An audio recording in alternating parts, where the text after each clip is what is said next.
Halo semuanya, selamat datang di channel The Motorist bersama saya Anang, dan pada kali ini kita akan nge-review Honda Supra lagi.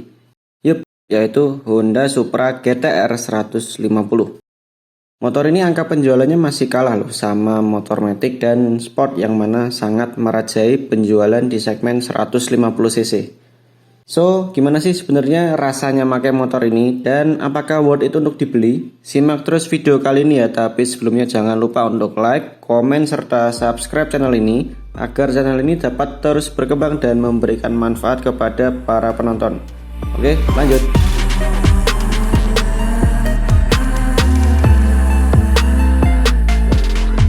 Kita bahas dari harganya dulu. Supra GTR 150 ini sekarang di 2021 dijual Honda di web resminya yaitu 24 jutaan.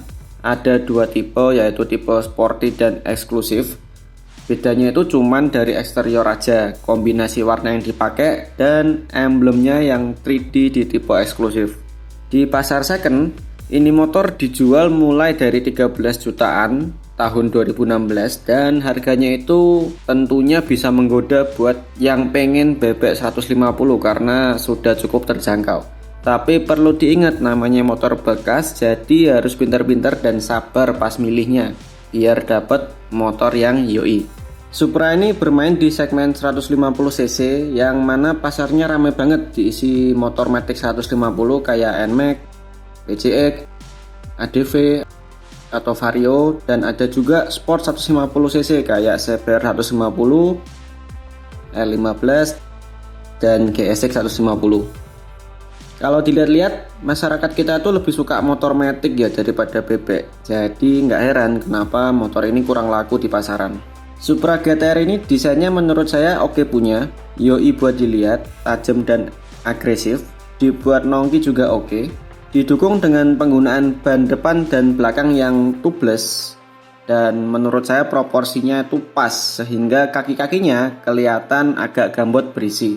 Dengan desain yang agresif itu tadi, jelas banget Supra ini udah beda segmennya dengan Supra yang biasanya. Supra GTR ini mengincar anak muda dan kelihatan banget Honda itu pengen menyaingi Yamaha MX King.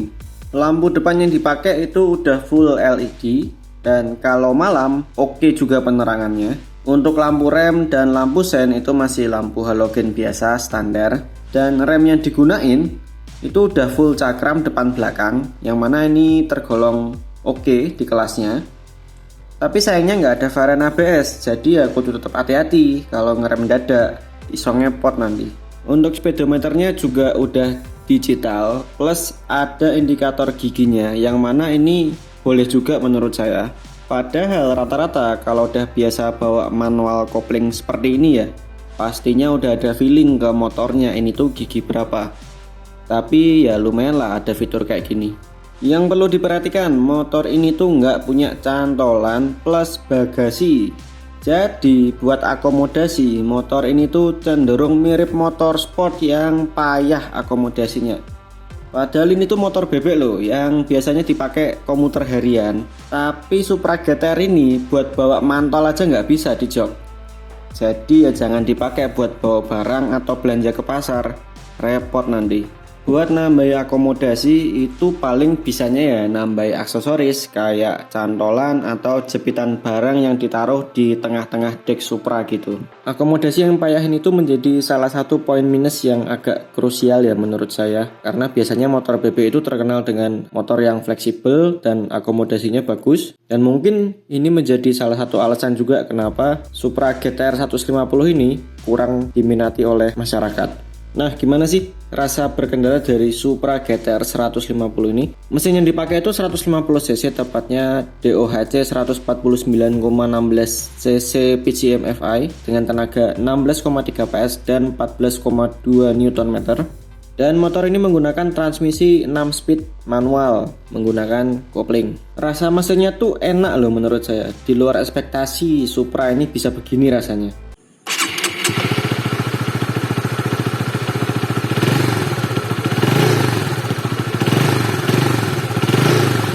Tarikan bawahnya tuh cenderung biasa aja karena memang Honda itu ngejar irit. Tapi RPM atasnya itu ngisi dan nggak ngempos. bawaannya tuh pengen gas petot RPM tinggi terus. Tapi ketika RPM tinggi, ya getaran di bodinya tuh lumayan kerasa. Mesin ini juga irit khas Honda biasa, dimana 1 liter bensin itu bisa 40-45 km per liter untuk rute kombinasi, dan kapasitas bensinnya yaitu 4,5 liter. Jadi kalau diisi full tank dan kita berkendara eco driving bakal lama banget habisnya. Posisi berkendara juga termasuk ergonomis, khas bebek, kaki dan tangan ini enak jadi nggak cepat pegel. Tapi joknya itu loh keras banget. Ini salah satu poin minus juga yang saya nggak suka di sini, karena joknya Supra GTR ini keras banget. Dipakai lama-lama tuh bisa kram syahdu rasanya. Mungkin buat yang punya Supra GTR ini ya, kalau mau lebih nyaman, coba ganti aja joknya, busanya jadi lebih empuk, biar lebih oke kalau dipakai jalan touring apa jalan agak lama gitu. Beneran ya, ini jok rasanya nggak enak banget. Untuk nikung, motor ini juga termasuk oke loh. Jadi ini salah satu kelebihan dimana biasanya BB itu nggak cocok buat nikung, tapi Supra ini itu malah cocok buat nikung, malah enak, nurut. Dan rasa suspensinya itu cenderung lebih keras daripada Supra yang biasa, terutama suspensi depannya itu loh. Ribonnya keras banget menurut saya, cenderung nggak enak dan kurang nyaman apabila di jalan jelek. Tapi kalau dipakai boncengan berdua, motor ini yoi menurut saya termasuk mantap dan oke, stabil lah di jalan. Satu hal lagi yang perlu diperhatikan, Supra ini tuh punya bobot 119 kg. Dia termasuk BP yang paling berat, dimana saingannya MX King itu cuman 116 kg. Jadi dengan bobot segitu, selap-selip sana sini jadi agak berat, tapi motor ini jadi lebih mantap daripada motor yang biasa. Apalagi didukung dengan ban bawaannya yang udah termasuk agak besar. Motor ini perawatannya termasuk gampang dan keawetannya juga tergolong awet. Spare part untuk sekarang masih banyak. Yang penting jangan lupa servis rutin. Dan pajaknya itu di angka 300 ribuan. Ya wajar ya, karena ini juga 150 cc.